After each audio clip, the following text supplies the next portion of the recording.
और विनेश फोगाट पर चिल्ला रहे हैं संसद भवन में। बांग्लादेशी हिंदुओं पर एक शब्द नहीं बोला है किसी नेताओं ने, चाहे वो भाजपा हो, चाहे जदयू हो, राजद हो, सपा हो, बसपा हो, कांग्रेस हो। सरकार के भरोसे मत रहिए। 45 मिनट में शेख हसीना को देश छोड़ना पड़ा, जो 15 साल से राज कर रही थी। एकदम अपना एजेंडा क्लियर कर रखे हैं कि हिंदुओं को बांग्लादेश से साफ करो, इस्लामीकरण करो, कि हिजड़े वो नहीं जो कि साड़ी पहन के नाचे, हिजड़े वो है जो सनातन संस्कृति को मानने वाले हैं लेकिन सेकुलर का गीत गाते हैं, उन्हें हिजड़ा कहा गया है। नमस्कार, अभी आप एनडीटीवी देख रहे हैं और हमारे सामने कैमरे में जो शख्स दिख रहा है वो किसी परिचय के मोहताज नहीं है। अंतर्राष्ट्रीय बजरंग दल के बिहार प्रदेश अध्यक्ष आर्यन सिंह है और हम लोग बात करने आए हैं बांग्लादेश में जिस तरीके से हिंदुओं पे बर्बरता की जा रही है, तो एक बजरंग दल के कार्यकर्ता और बिहार प्रदेश अध्यक्ष इस पे अपनी क्या राय रखते हैं। सबसे पहले तो आपका बहुत बहुत धन्यवाद कि आपने इस गंभीर विषय को उठाया। जिस प्रकार से बांग्लादेश में हो रहा है, कहीं ना कहीं पूरे हिंदुस्तान में हिंदुओं का खून खौल रहा है। कहते हैं मुंशी प्रेमचंद्र जी कि हिजड़े वो नहीं जो कि साड़ी पहन के नाचे, हिजड़े वो है जो सनातन संस्कृति को मानने वाले हैं लेकिन सेकुलर का गीत गाते हैं, उन्हें हिजड़ा कहा गया है। और आज जो कुछ हो रहा है, आप देखिए कल तक क्या होता था। फिलिस्तीन के लिए यहां पर रंडापा किया जाता था जिहादियों के द्वारा, रोहिंग्याओं के लिए यहां भारत को जलाया जाता था। लेकिन आज बांग्लादेश में हिंदुओं के साथ इतना बर्बरतापूर्वक जो नरसंहार हो रहा है, उसमें एक भी नेताओं के द्वारा, एक भी सेकुलरों के द्वारा, मुझे तो अपशब्द आता है मुझसे, छोटे छोटे बच्चों के साथ, एक अबला नारी के साथ इस तरह से बर्बरतापूर्वक ये लोग एकदम अपना एजेंडा क्लियर कर रखे हैं कि हिंदुओं को बांग्लादेश से साफ करो, इस्लामीकरण करो। इसमें पाकिस्तान का मुख्य रूप से हाथ है। लेकिन हम पूछना चाहते हैं कि भारत सरकार क्यों तक रही है, क्यों, किसका इंतजार कर रही है कि भारत में भी जब ऐसा हो तब वो एक्शन में आए। अरे उन हिंदुओं का क्या होगा जो 1 करोड़ से ऊपर हिंदू अभी मात्र बचे हुए वहां बांग्लादेश में। लेकिन यहां रोहिंग्याओं के लिए कैंप दिया जा रहा है, स्पेशल सुविधाएं दी जा रही है, सारा व्यवस्था दिया जा रहा है। सारा नेता लोग इसको मुखदर्शक बन के सपोर्ट कर रहे हैं। और ये नेता कौन है? वो भी सनातनी है। लेकिन यहां वोट बैंक की राजनीति करने के लिए वो केवल और केवल हिंदुओं का सर्वनाश करवाना चाहते हैं। नेता लोगों के जैसा कि हम लोग देख रहे हैं लगातार मीडिया के माध्यम से, शेख हसीना जो वहां की सबसे वरिष्ठ नेता थी, वो भारत में शरण ली है, इस पे क्या कहिएगा? संतान मुस्लिम देश है, कहीं नहीं गई शेख हसीना, केवल भारत में आई। और भारत के हिंदुओं को सोचना होगा कि इनके साथ, इनके सर पर जब ऐसा होगा, ये कौन से देश में जाएंगे। अब तक चूड़ी पहन के जो बैठे हैं, इंतजार करें अपनी बारी का, क्योंकि ये नृशंस बर्बरता इस्लामिक लोग कभी भी भारत में ऐसा कर सकते हैं। जिस प्रकार से आप देख सकते हैं बंगाल में हो रहा है, बेंगलोर, केरला, सभी जगह हो रहा है, कश्मीर में हुआ।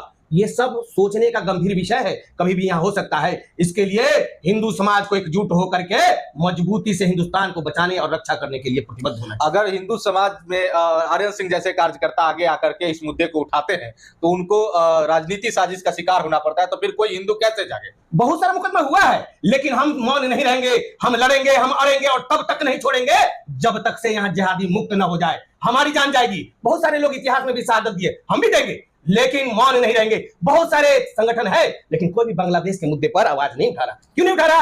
क्योंकि डर है उनको शासन प्रशासन का। हिंदू मरे तो मरे, कटे तो कटे, उनसे कोई मतलब नहीं, कोई सरोकार नहीं। अरे बांग्लादेश में भी हमारे ही लोग हैं। जो 1947 में देश बंटवारा हुआ, तो यहां से जब विभाजन हुआ धर्म के आधार पर, वहां भी अपने ही लोग थे।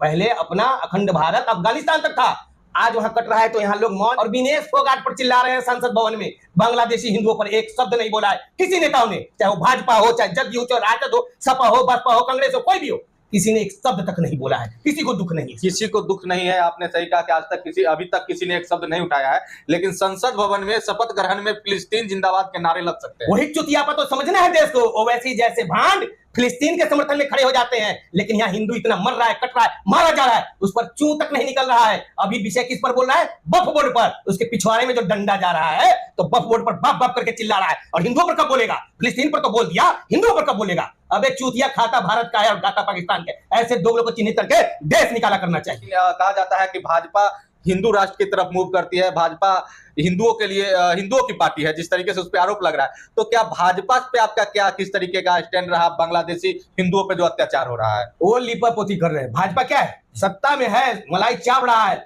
चल रहा है, हिंदू हिंदू गा रहा है, उसमें उसका रोटी सिखा रहा है, सेक रहा है, लेकिन हिंदुओं के लिए चिंतित नहीं है।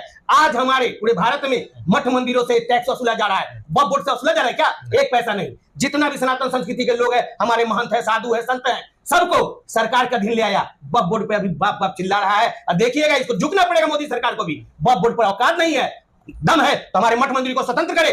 बांग्लादेश में जो भी 1 करोड़ हिंदू हैं, उन्हें वापस ला करके हम मठ मंदिरों के जमीन में उनको बसाने का काम करेंगे।